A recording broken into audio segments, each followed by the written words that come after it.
chapter number 9, so verse 3.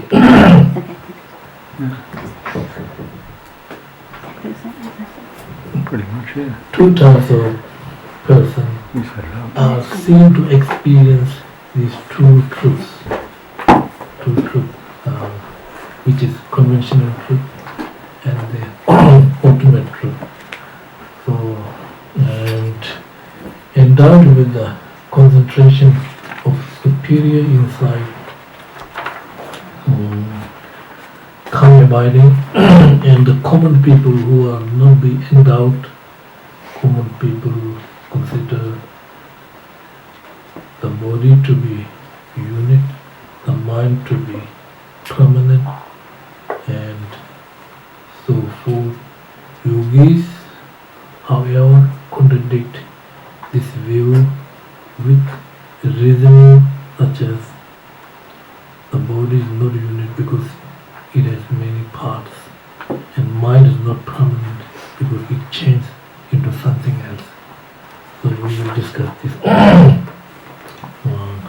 So there are two types of person, right? Because the base to truth is truth. In order to achieve from Buddhist perspective, right, path to enlightenment, we need base, right? Base. So we need to understand two truths. So two types of person is, we can say this samsaric person and superior person, right? Samsara is impure mind. Superior person is pure mind. So the conventional truth is experienced by samsaric people or samsaric sentient beings. So therefore, conventional truth is truth for samsara sentient beings. So samsara sentient beings, conventional is truth, because samsara sentient beings are dominated by ignorance. So when you dominate by ignorance, you cannot see your nature, Nature is what we call the potentiality. Potentiality is just like mirror, Mirror is very clear, like reflection. Mirror, nature is very clear. So in order to recognize this potentiality, it means our Buddha nature, our clarity of the mind, nature of the mind, right? So we need to analyze. When we experience, like feeling, recognition, there's always moving thoughts, first, second. If you're not analyzing the thought, then there cannot stop the thought. It will just going on and on. But if you pay attention, this is first thought, then first thought absorbed to the second, third, and eventually, thought will become empty. That's our nature, nature. We will discover our nature, So once we analyze, we realize we have great potential, which is like mirror, So mirror. So we need to discover the mirror, If you are a mirror, doesn't matter reflection, good, bad, ugly, beauty. It is manifestation of the mirror. It doesn't affect you, If you are the mirror, So to discover that nature is like seeing the mirror, mirror. So even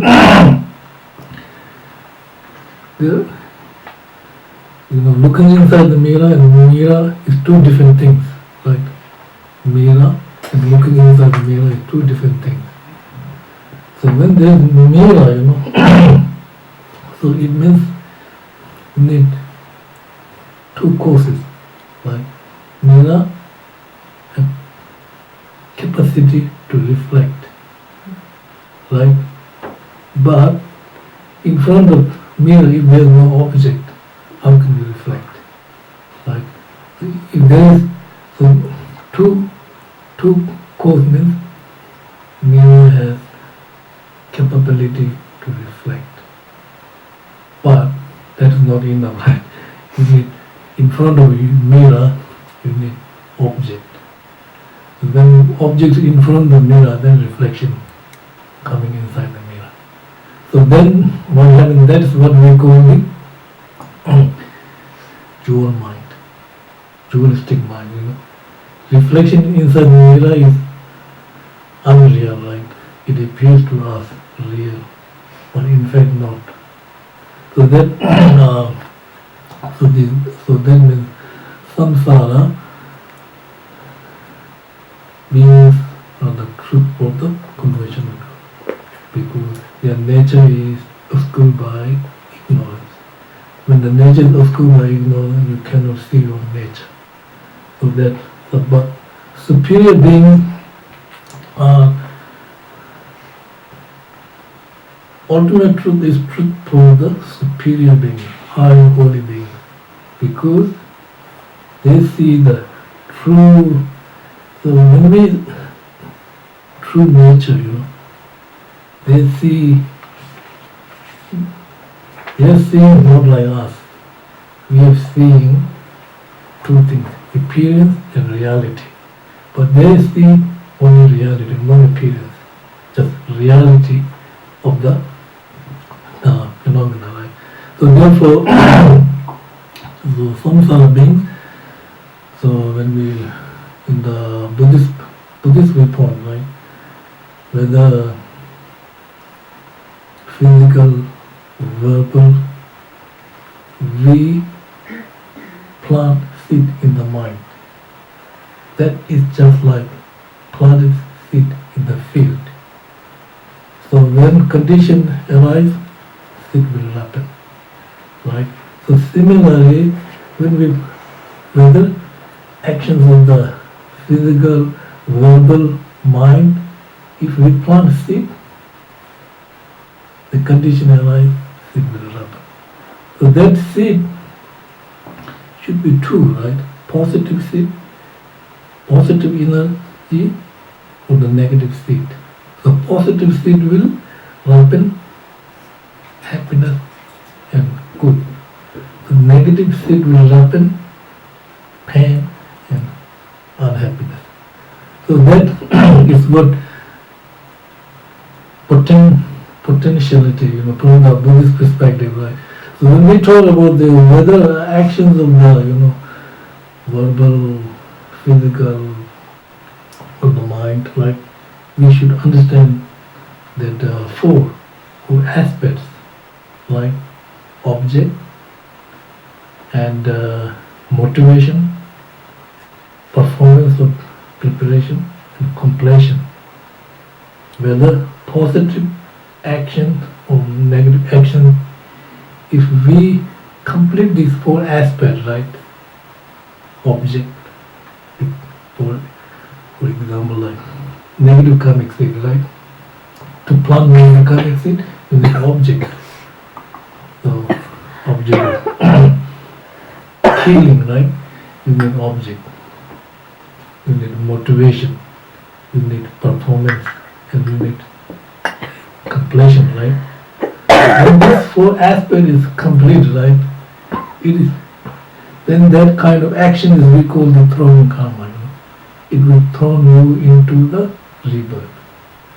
Positive karma throw you into the good rebirth. The negative karmic, if these four aspects is complete, thrown into the lower rebirth. So that kind of karma is we call if the actions of the body, speech, and mind complete these four aspects, called the throwing karma. So it will throw you into the rebirth. But if you miss one aspect, like of these four, like then karma is called completing karma, not throwing karma.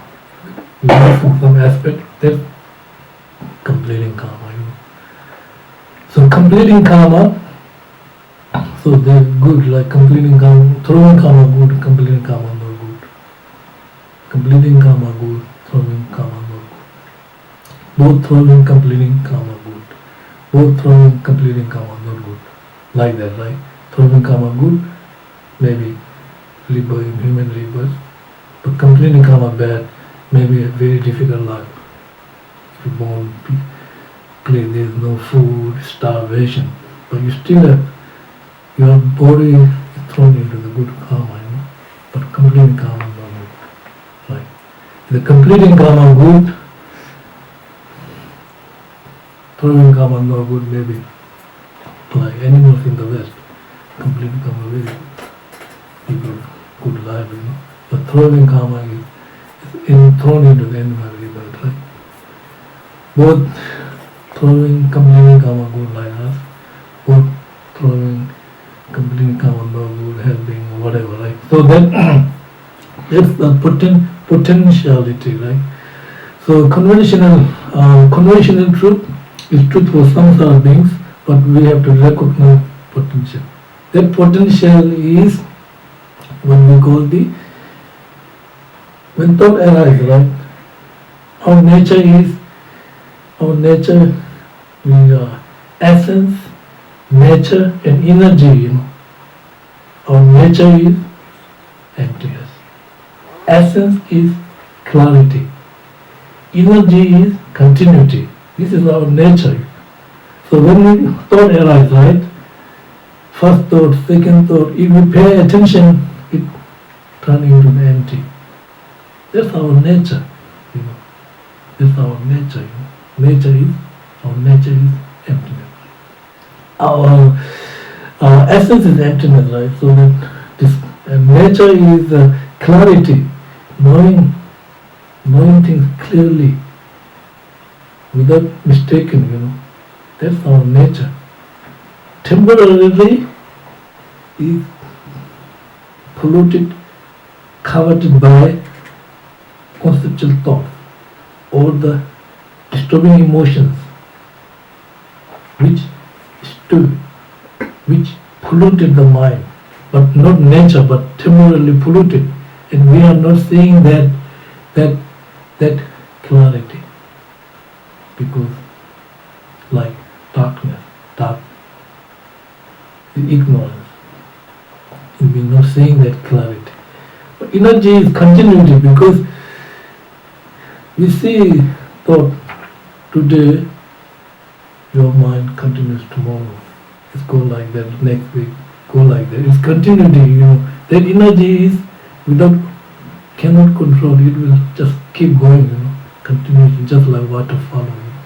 Because our nature is, the potential means, our nature is, essence is emptiness. Nature is clarity, and then energy. So all these are our nature. Emptiness is the base of everything. So if we understand true truth, we will understand two paths, which is wisdom understanding emptiness, and the method Bodhisattva mind. If we understand these two paths correctly, then that will lead you to the two bodies, Dharmakaya body and form bodies of the Buddha. If we do not understand the true truth, we do not understand the wisdom realizing emptiness and the Bodhisattva mind. If we do not understand these two methods, we will not achieve Dharmakaya body and form body. We are nature, but we will not discover. Our nature is Dharmakaya, right? Our nature is emptiness. Emptiness is the basis of everything, right? So we will not. So that is the conventional level, is conventional truth because truth for the ordinary beings. So ultimate truth is truth for the superior beings. So there are two types of persons. These are the two types of persons. Okay, we understand that one. Now I want to this one to understand ultimate truth, right? Ultimate truth. We have to. I want to read this Nagarjuna's text, fundamental wisdom, right?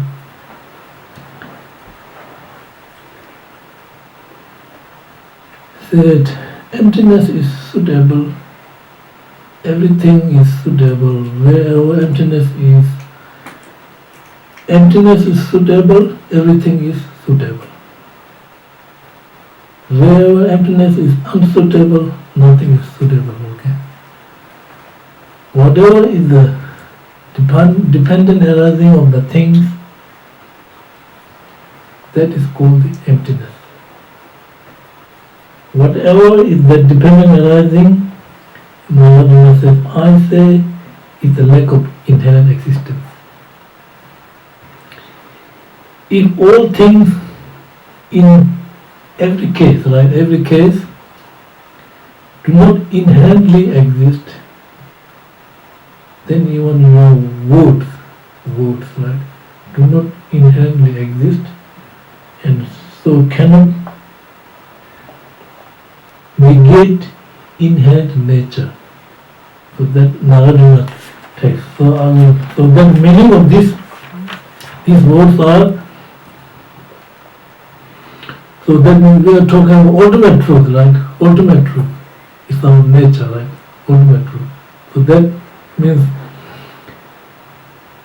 without fully understanding the meaning of emptiness of thing, you criticize me, you criticize Nagarjuna, your view is not good, your view of emptiness. Saying your words do not inherently exist and so cannot negate the inherent nature of the things. So I'm going to say like this. So book, this is book. Book is subject. So I say book is subject, right? So if I subject, you have to prove this subject. It does not exist inherently, then I use the reason because it is dependent arising. Like subject book, to prove this, it does not exist inherently because I use the correct reason, dependent arising. So dependent arising is the correct reason because it destroys holding me book to be inherently existent. But it means subject. We can use subject like book, right? And then prove it does not exist inherently or independently.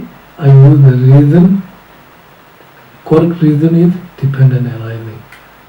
So dependent arising is correct reason. If I hold dependent arising, will destroy the inherent existence. So you can say like this. Now for yourself, I, the subject, do not exist inherently because dependent arising. So if you are dependent arising, then this will destroy I to be independent arising. Because we are holding, whenever we see our eyes, right, just eye consciousness, we see things objectively, inherently. And we see and we believe it. Like, let me give example of like, if you have enemy, like somebody hurting you, right?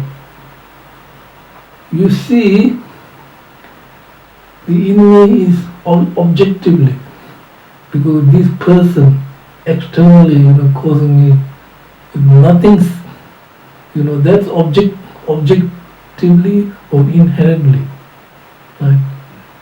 Seeing the external, when somebody hurt you, you see that person objectively.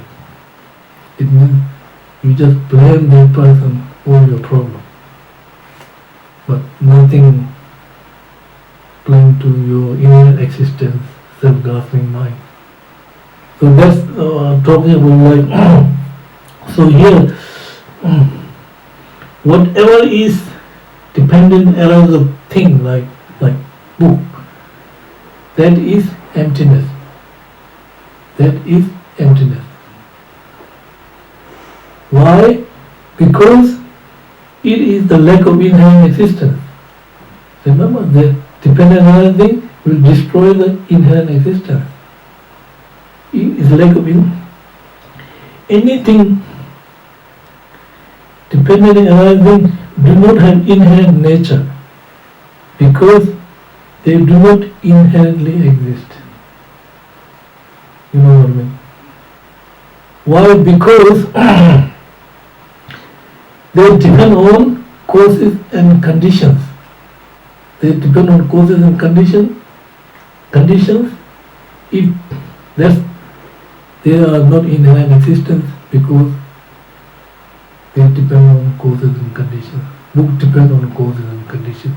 Everything, any product depends on causes and conditions. If things exist inherently, then what happens, then they will exist even without cause and condition. How can it be possible, without cause and condition? If book exists inherently, the book exists without cause and condition. Since there too is not the case, they do not have inherent nature, thus, so as to explain, I say they are empty. I say book is empty because no inherent nature, because it depends on energy, it depends on causes and conditions.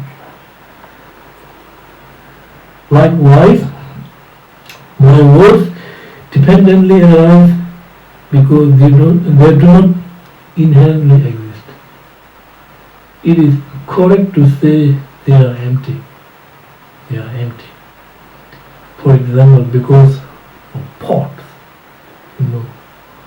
wooden shawls, and so on, like wooden shawls. Merely dependent arise, they are empty of inherent existence. Yet the pot, former, the pot can hold and carry honey, water, and milk.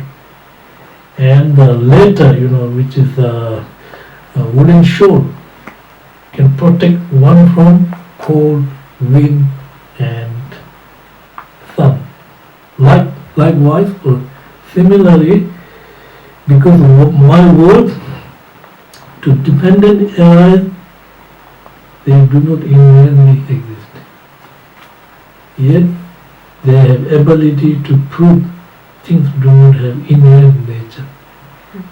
Therefore, it is not correct to say to me, your words do not inherently exist, and cannot negate the inherent nature of all things. You understand what I'm saying? So that means we come into middle way. That's the middle way. We cut dependent arising, cut the two extremes, nihilism and absolutism. Holding book inherently existent is absolutism. But when you analyze the book, You can't analyze the book too much. It will disappear, Where is the book?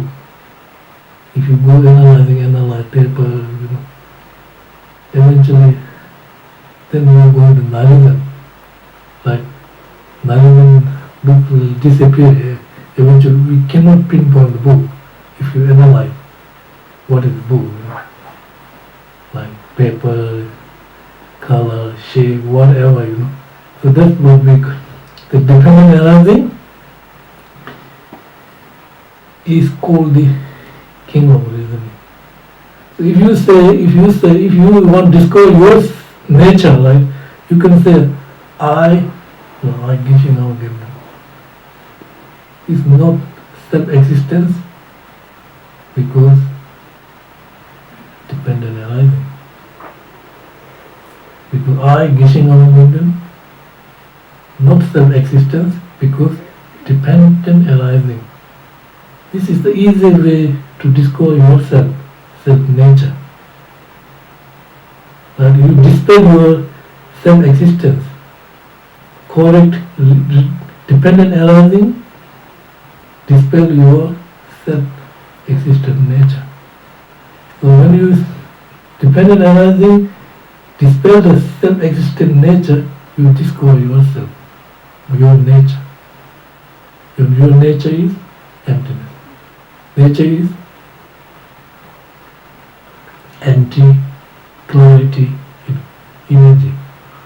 Right. So that's what we are talking about. Okay. Maybe I'll leave this. Do you understand what I'm saying? Huh? There's no contradiction, right? Dependent arising and emptiness, okay? Empty means empty of independent existence. Okay. So I say like this, no contradiction. If I say like this, book empty, do exist. Sounds like contradiction, right? Book, I say like this, book empty, do exist. It's contradiction. But there's no contradiction. Book empty means empty of independent existence.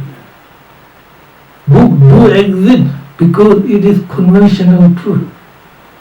And there's no contradiction, But sounds like book empty, do exist, sounds like contradiction. But that's not something like that. Book empty because empty of inner existence. The book do exist dependent arising. So there is no contradiction between dependent arising and emptiness. It's like support each other, like your right hand and left hand, make you more stronger, like that. Okay, thank you.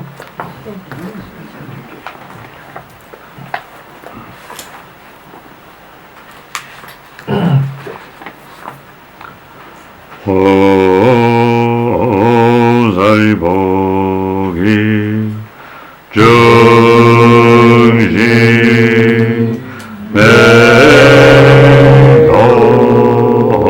매도라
Jabe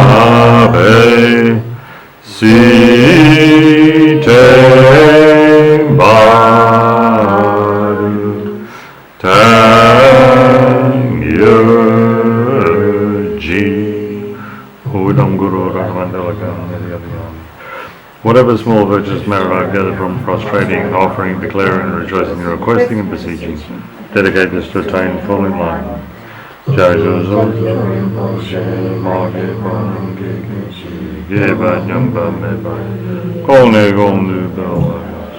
snowlands of Tibet, the source of benefit and bliss, so Avalokiteshvara, Tenzin Gyatso, who live until the end of cyclic existence.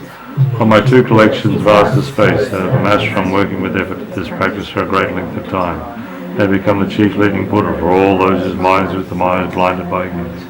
Even if I do not reach this state, may I behold in your loving compassion for all my life's mendations. May I find the best and complete graded paths of the teachings, and may I please all the Buddhas by practicing. Using skillful means drawn by the strong force of compassion, may I clear the darkness of the minds of all beings, the points of the path as I have discerned them. I uphold the Buddha's teachings for a very long time. My heart go out with great compassion in whatever direction the most precious teachings are not yet spread or once could have declined. I expose this treasure of happiness and aid. May the minds of those who wish for liberation be granted bounteous peace, and the Buddha's deeds be nourished for a long time. May even this greater course to enlightenment, completed due to the wondrous virtuous conduct of the Buddhas and their sons. May all human and non-human beings who eliminate adversity, make things conducive for practicing the excellent paths, never be parted in any of the lives and the purest paths praised by the Buddhas. Whenever someone makes effort to act in accordance with the tenfold Mahayana of virtuous practices, they always be assisted by the Mighty Ones. May oceans of prosperity spread everywhere. Thank you.